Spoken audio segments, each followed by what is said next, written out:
Rusia, el precio de la guerra y el precio de la paz. Dada la poca información que sale desde Rusia, porque Rusia tiene controlados a los pocos corresponsales extranjeros que hay, pues un buen amigo que es de los que mejor entiende la guerra cibernética, la guerra híbrida de Rusia contra todos nosotros, Marginedas, y él, por ejemplo, fue corresponsal en Moscú muchos años, no sé si ahora corresponsales en Moscú de Occidente, ahora que está en guerra contra nosotros, contra todos, Vladimir Vladimirovich Putin. Pero no sabemos lo que está sufriendo o viviendo realmente Rusia como resultado de la guerra y como resultado de las sanciones. Entonces vi un extraordinario artículo muy detallado, muy bien investigado de The Economist sobre, especialmente lo publicaron el 15 de febrero, me parece, 19 de febrero de 2026, cómo 4 años de guerra han cambiado a Rusia. Entonces, bueno, voy a contar algún resumen de lo que contaron porque es curioso. Por ejemplo, los sistemas de defensa que están destinados a perturbar los ataques de drones ucranianos, que solo han ido contra objetivos militares. Por cierto, Ucrania no está atacando objetivos civiles en Rusia, a diferencia de Rusia, que fundamentalmente ataca objetivos civiles para provocar el terror entre la población y desmoralizarla. Pero estos sistemas de defensa también confunden a los navegadores de los automóviles en Moscú y otras ciudades. Este sistema puede hacer que los dispositivos GPS piensen que están a 50 kilómetros de donde están. Por lo tanto, ahora los conductores en Rusia están estudiando sus rutas por anticipado, están usando mapas de papel. Si ustedes no son mayores de edad, no son muy mayores, no saben lo que era desplegar un mapa y trazar tu ruta y luego equivocarte en una salida de la autopista. Pero trabajábamos con mapas en México, no sé cuáles eran los aquí en España, supongo que la guía Michelin, pero en México teníamos la guía Roji. La guía Roji eran mapas de carreteras y mapas de ciudades, y para navegar tenías que, para ir de una ciudad a otra, tenías que marcar tu recorrido en el mapa y ver dónde te tenías que salir de tal carretera, a tal autopista, en qué calle tenías que salir para llegar a tu hotel. Y todo esto se hacía con mapas en papel, era horroroso. Y luego, un detalle, nunca se podían volver a plegar los mapas. Los mapas que desplegabas acababan convertidos en todo menos un mapa plegado nuevamente. En cuanto al viaje aéreo, los drones y otras preocupaciones militares han provocado que se cierren aeropuertos 500 veces el año pasado en Rusia. Las sanciones además impiden la importación de repuestos para los aviones hechos por Airbus y Boeing. Airbus, la empresa europea, y Boeing, la empresa estadounidense, que por cierto está muy mal, se le caen puertas en vuelo, ¿no? Y que son responsables del 90% de los vuelos de pasajeros en Rusia. El año pasado hubo 800 averías, más del triple del año anterior, y algunas aerolíneas están volviendo a utilizar antiguos jets hechos en Rusia que también suelen averiarse.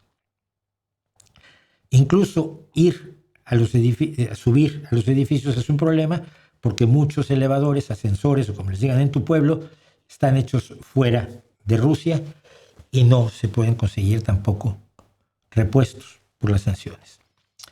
Las comunicaciones se vuelven más difíciles cada día porque prácticamente están bloqueados cosas como esto, YouTube, como WhatsApp. Telegram parece que tiene problemas con Putin, Durov, el dueño de Telegram. Yo no estoy convencido de que no esté controlando el estado de Durov, pero bueno, la gente está utilizando un rival de comunicaciones, de mensajería, apoyado por el Estado, que se llama Max, que está preinstalado en todos los smartphones y tablets y que facilita que el gobierno vea lo que estás diciendo, lo que estás haciendo, lo que estás opinando. La economía ha cambiado. Hay poco desempleo por la enorme cantidad de personas que han sido, de hombres sobre todo, que han sido llevados a la guerra, a la maquinaria de guerra rusa. Se habla de 1,000 muertos diarios por parte de Rusia. La picadora de carne que se llama está en marcha desde el principio, desde muy, muy cerca del principio de la guerra, porque se lanza a la gente a morir. Y no puedes retirarte. El intentar una retirada es que lleva a que tus propios compañeros de armas te disparen. Y esto desde Stalin era una costumbre.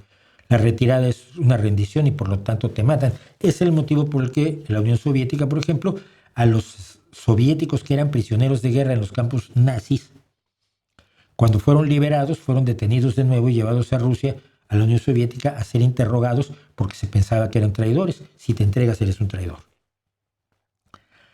Para evitar ir a la picadora de carne, cientos de miles de rusos han huido del país. Cuando yo digo que aquí en el barrio tenemos rusos y ucranianos, el otro día en la marcha de los ucranianos había uno que tenía una cara de agente del FSB que no podía con ella. Tipo rarísimo. Tenía un teléfono, un buen teléfono, smartphone, pero traía una cámara de estas como de los años 50 que decías, nah. Y tenía una cara de ruso que igual era belga. Igual era un chico belga que no tenía nada que ver, pero uno que se pone paranoico y es este agente del FSB. Pero aquí en el barrio hay ucranianos y rusos. El crecimiento de Rusia en 2023-2024 ha dependido de que el Estado ha gastado dinero, sobre todo en cuestiones militares, en infraestructura y en entrega de dinero a la gente. Pero es un crecimiento que, según los expertos, no se va a sostener. Algunas de las ciudades que tienen fábricas de armas están en muy buenas condiciones, los precios de las casas están subiendo, se abren nuevos restaurantes, etc. Pero otras partes de la economía van mal. Rusia, que tiene muchos científicos y tecnólogos, había esperado competir en la carrera de la inteligencia artificial con Estados Unidos y con China. En la práctica esto pues no está ocurriendo. Las sanciones han restringido el acceso a los chips y muchos de los mejores científicos rusos han salido del país. Más aún, como han salido muchos científicos de Estados Unidos, ahora que les han cortado los presupuestos, Europa se está beneficiando de científicos rusos y estadounidenses. Hay muchos problemas, además en el sector privado, porque ustedes saben que la derecha siempre es la que es buena para las empresas, salvo que Putin les ha aumentado los impuestos corporativos de manera impresionante a las empresas rusas el año pasado para poder seguir financiando su guerra. Y además ha estado expropiando una serie de empresas. Empezó con las extranjeras, pero ahora está expropiando firmas rusas para sustentar también su esfuerzo de guerra. Rusia está orientada totalmente a la guerra.